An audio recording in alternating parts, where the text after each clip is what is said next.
आज हमारे साथ मौजूद हैं जनाब सेनेटर इरफान सिद्दीकी साहब, जो आज ही सेनेट में मुस्लिम लीग नून के पार्लिमानी लीडर बनाए गए हैं और उनका अभी थोड़ी देर पहले नोटिफिकेशन किया है सदर पाकिस्तान मुस्लिम लीग नून जनाब मियाँ शहबाज शरीफ साहब ने। आपको बहुत मुबारक हो जी, बहुत इरफान सिद्दीकी साहब। और इसके अलावा भी मैं आपको बता दूं कि आज तहरीक इंसाफ के जो बानी चेयरमैन हैं उन्होंने शिबली फराज साहब को सेनेट में अपनी पार्टी का अपोजिशन लीडर मुकर्रर किया और उनकी पार्टी की यहाँ नुमाइंदगी करें शेख वकास अकरम साहब, जो रुकन कौमी असम्बली हैं पाकिस्तान तहरीक इंसाफ के। बहुत शुक्रिया शेख वकास साहब, काफ़ी अरसे बाद हमारे शो में तशरीफ लाए हैं। और पीपल्स पार्टी की नुमाइंदगी करेंगे जनाब सलीम मांडीवाला साहब, जो सेनेट में साबिक डिप्टी चेयरमैन हैं और पीपल्स पार्टी के सीनियर रहनुमा हैं। तो इरफान सिद्दीकी साहब, ये जो सदर साहब ने कहा है कि पॉलिटिकल पोलराइजेशन ख़त्म करें और लिटिल टाइम है, यानी कि वक्त बहुत कम है, ये क्यों कह रहे हैं कि वक्त बहुत कम है? किसके लिए वक्त कम है? बहुत शुक्रिया मीर साहब। सदर साहब ने जो बात कही है जी, उसकी ज़रूरत और उसकी अहमियत तो मेरा ख्याल है कि तमाम पॉलिटिकल पार्टीज़ उसका जिक्र भी करती रहती हैं और आए दिन तज़किरा होता रहता है, लेकिन अमलन इसकी तरफ कोई पेशरफ्त हो नहीं रही। जो पोलराइजेशन है वो है, न सिर्फ है बल्कि वो गहरी हो रही है और वो वसी हो रही है और दूरियां ज़्यादा बढ़ रही हैं।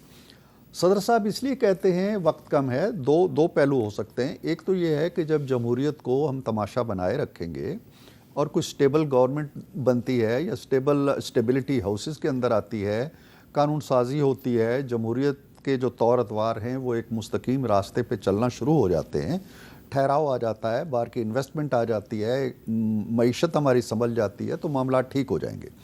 अगर बिगाड़ की तरफ हम जाते हैं तो उसमें जमहूरियत भी ख़तरे में पड़ती है। जब बिगाड़ हद से ज़्यादा बढ़ जाता है तो फिर कोई ना कोई जवाज़ यही बनता है जी कि अमन अमान ठीक नहीं है जी, मईशत ठीक नहीं है जी, करप्शन हो गई है जी, इसी तरह की जस्टिफिकेशंस आती है।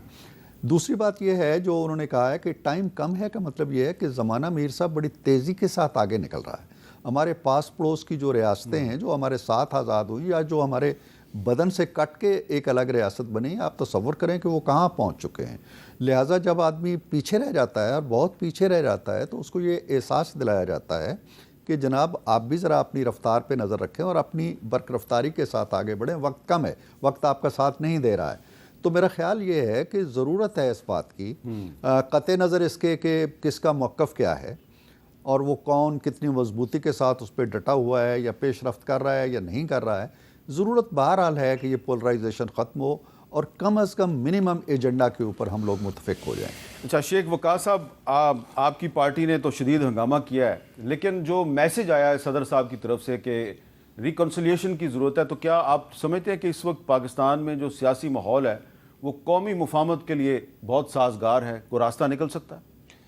देखिए हामिद भाई, बात यह है कि ये बातें तकरीरों में अच्छी लगती हैं और ख़ुसूसन जब आप ख़ुद भी इस पर यकीन रखते हो, और यकीन जो लोग रखते हैं उसको प्रैक्टिस भी करते हैं। और मैं ये समझता हूँ कि जो डेमोक्रेटिक नॉर्म्स को प्रमोट करना चाहते हैं वो सबसे पहले इन चीज़ों की बुनियाद खुद रखते हैं। हमारा इस पर बड़ा वाज़ेह मौक़िफ़ है हमारी पार्टी का, हमारे कायद का, और वो ये है कि बिल्कुल कौमी मुफाहमत भी होनी चाहिए, सबको मिलजुल के पाकिस्तान के मसाइल का हल भी निकालना चाहिए, मगर वो सिर्फ़ उस सूरत में मुमकिन है जब हकीकी मैंडेट के लोग जो हैं, जिनको अवाम ने मुंतखब किया है, वो अपनी अपनी जगह पे बैठे हों।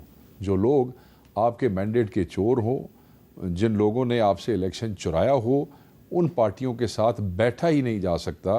मुफाहमत तो बड़ी दूर की बात है। ये हो नहीं सकता कि मैं आपको उतना चोर समझता हूँ, जो कि मैं बिल्कुल समझता हूँ, और उसके बाद आप मेरी चोरी भी वापस ना करें और शाम को मैं आपको डिनर पे बैठ के आपके साथ गप्पे लगा रहा हूँ। ये हमारी सोसाइटी में होता नहीं है। साडा चोर ही होता जे, वो चाहे जितना मर्जी नेक पाक होके आ जाए। तो क्योंकि हम इस पे बिलीव करते हैं, तो सदर साहब की तकरीर ऐसी तकरीर थी जो अच्छी लिखी जाती है। लिखने वाले आपको पता है समझदार लोग होते हैं और पढ़ने वाले पढ़ छड़ते हैं जो लिखा होता है, but you must believe in it, and I am sure कि these people don't believe in the words that they have uttered. वो इस पर यकीन नहीं रखते हैं, क्योंकि अगर यकीन रखते होते तो आप देखें कि सारे उम्मीदवार गायब हो गए और एक मतलब एक MNA जो है वो हो गया, फिर हमारे कितने MNAs के मैंडेट चोरी हुए और फिर कैसे हलफ हुए।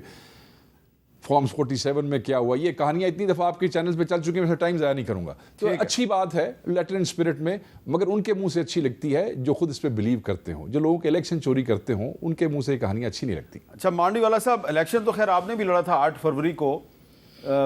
आपकी पार्टी के भी बहुत से रहनुमा जो हैं वो ये कहते हैं कि हमारा इलेक्शन चुराया गया है।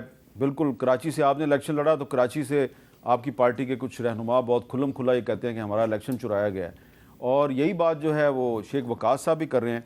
तो आप नहीं समझते कि जब तक ये वाला मसला हल नहीं होगा, ये जो इलेक्शन चुराने का इल्ज़ाम है, तो पाकिस्तान में मुफाहमत की बात करना जो है ये एक कागजी सी बात है, एक ऐसी बात है जो सिर्फ दिखाने की है, करने की नहीं है। मीर साहब देखें, वकास साहब पुराने पॉलिटिक्स में हैं और वो पाकिस्तान की पॉलिटिक्स को अच्छी तरह समझते हैं। मुझे इनको समझाने की कुछ ज़रूरत नहीं है।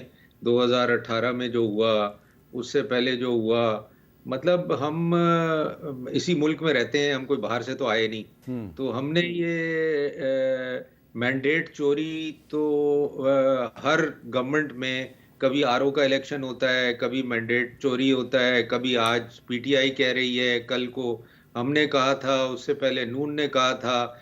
तो ये तो एक हमारी सियासत का मैं कह लूँगा कि हिस्सा है। अब जहाँ तक प्रेसिडेंट की जो तकरीर है, देखें प्रेसिडेंट जो बात कर रहे हैं ना, वो बात कर रहे हैं पाकिस्तान की, वो बात कर रहे हैं पाकिस्तान के हालात की। मुझे याद है कि जब धरना कर रहे थे पीटीआई वाले, प्रेसिडेंट शी का विजिट होना था पाकिस्तान और इनको कहा गया कि आप ये धरना हटा लें, उनका विजिट हो जाए, आप फिर उसके बाद ये धरना कर लें, मगर ये नहीं माने।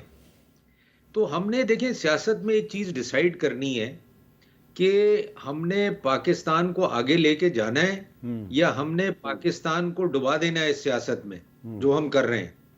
तो ये एक बड़ा सीरियस इशू है और इस पे ज़्यादा हमने आगे क्या लेके जानी है, हमने अपनी इकोनॉमी आगे लेके जानी है। और इकोनॉमी आगे कैसे जाएगी?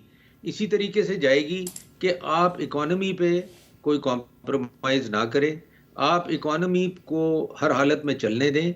जो सदर साहब का मेन थ्रस्ट है ना, वो ये था तकरीर में कि आप पाकिस्तान की इकोनॉमी को सियासी नज़र ना करें, सियासत की ना करें, उसको आप आगे बढ़ने दें। सियासत में हमारे डिफरेंसेस रहेंगे। आज 18 में इनके साथ हमारे डिफरेंसेस थे, आज इनके हमारे साथ डिफरेंसेस हैं, मगर वो जो चाह रहे हैं ना, उनकी जो स्पीच का मैंने जो मतलब मुझे जो समझ आई ये बात, वो ये कह रहे हैं कि भाई पाकिस्तान को आप आगे बढ़ने दें, drag Pakistan into this politics. ये तो पॉलिटिक्स होती रहेगी। और अगर पाकिस्तान को आप आगे बढ़ने देंगे, इकोनॉमी की बढ़ने देंगे, तो मेरा ख्याल है ऑटोमेटिकली चीजें will fall in its place.